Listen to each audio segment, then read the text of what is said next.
Okay, we're reading American Miscellany, published in 1865. This is our second essay, New Year's Day, on page 11.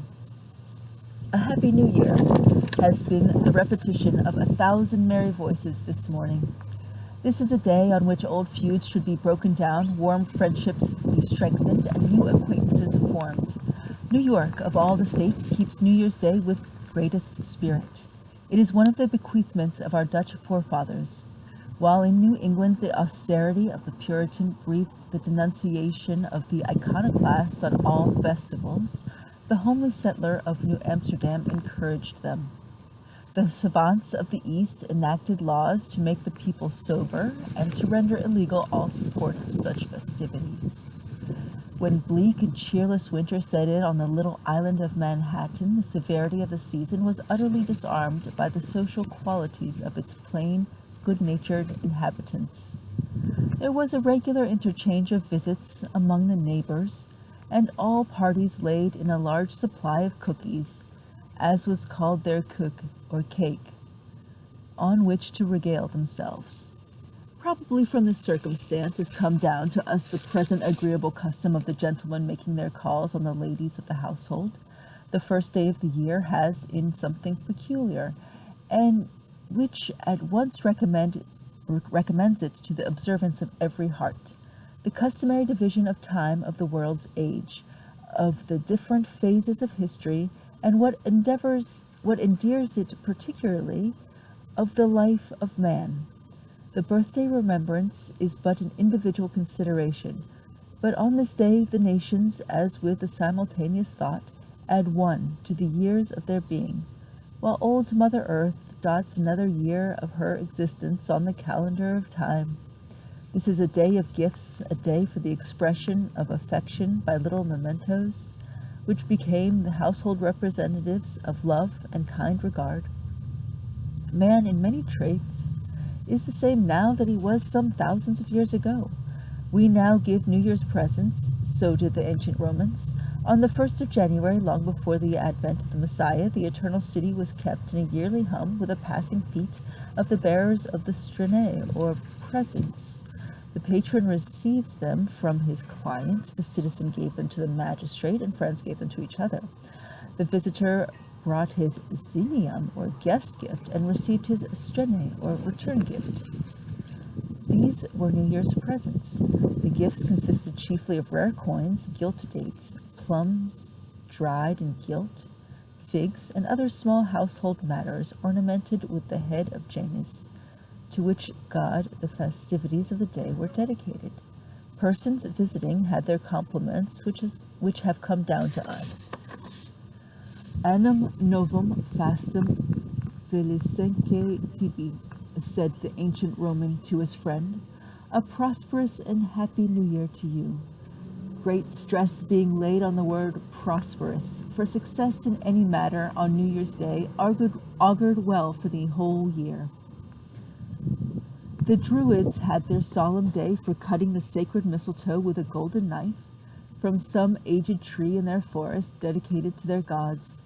This, with much ceremony, was dried into branches and distributed on New Year's Day as gifts to the people. Our Saxon ancestors, in common with the Teutonic nations or tribes, made merry on this day, observing it with gifts and unusual festivity. Indeed, it was a season of great importance with them, as from it they numbered their age, and the hoary-headed man of 70 was called the man of 70 merrymakings. England does not celebrate the day with much festivity, the only observance being that beginning on the last night of the old year, the bells of the various churches ring out their merry peals until past midnight. As is said, they ring the old year out and the new year in. But the greatest eclat is given to this festival in France, where all other nations are far outstripped in the lavish nature of the gifts. The expenditures for sweetmeats, etc., in Paris exceed $100,000, while the sales of jewelry and fancy articles for some 5 days about this time equal 1/4 the sales of the whole year. A Parisian of 10,000 francs a year will spend 1/15th of it in New Year's Day presents. In the visits of the day, the French have an etiquette which is quite becoming.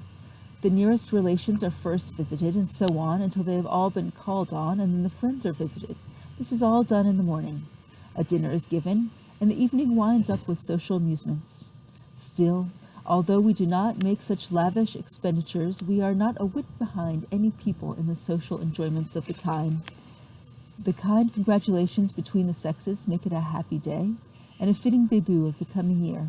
Enjoy it then. Be social, forgiving, and kind-hearted, and in the midst of this glad festivity, let gratitude have a place for every heart. Remember those who are in adversity, and see that the poor have means of uniting in the festival. Temperance is a virtue which confers on her faithful votaries on festivals like today blessings in rich profusion, while Bacchus overwhelms his followers in drunkenness, disgrace, pain, despair, and sorrow.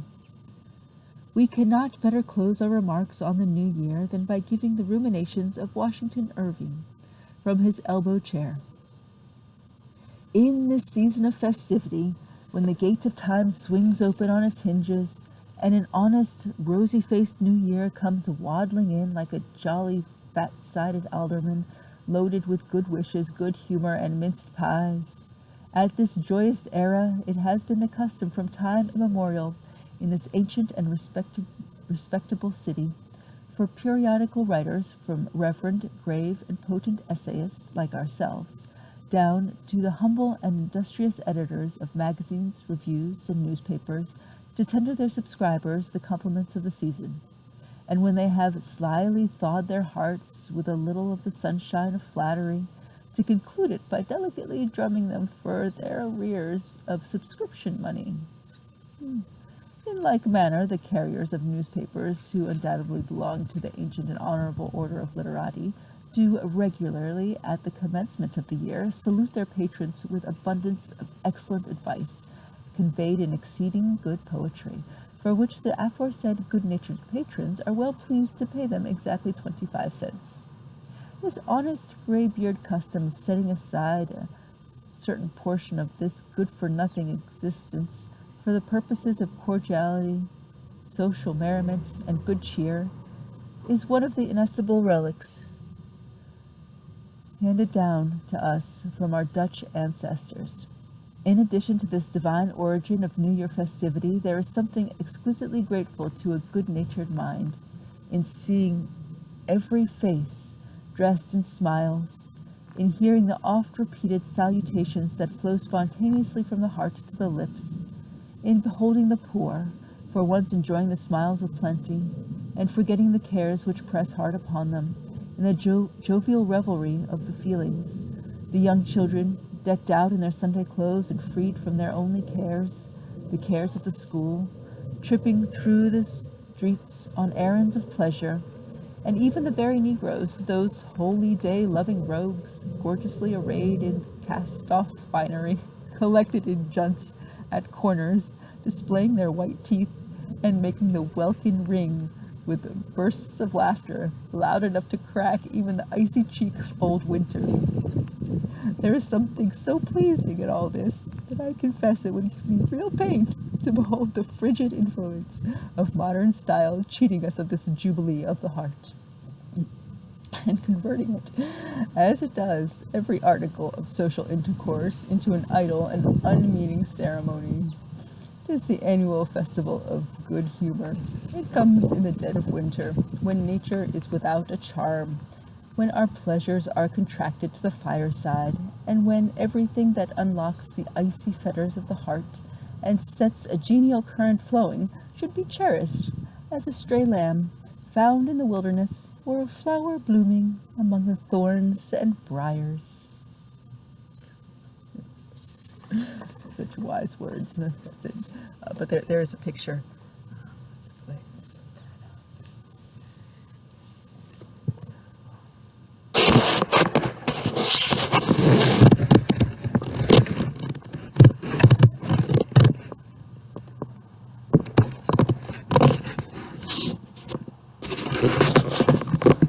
New Year's Day.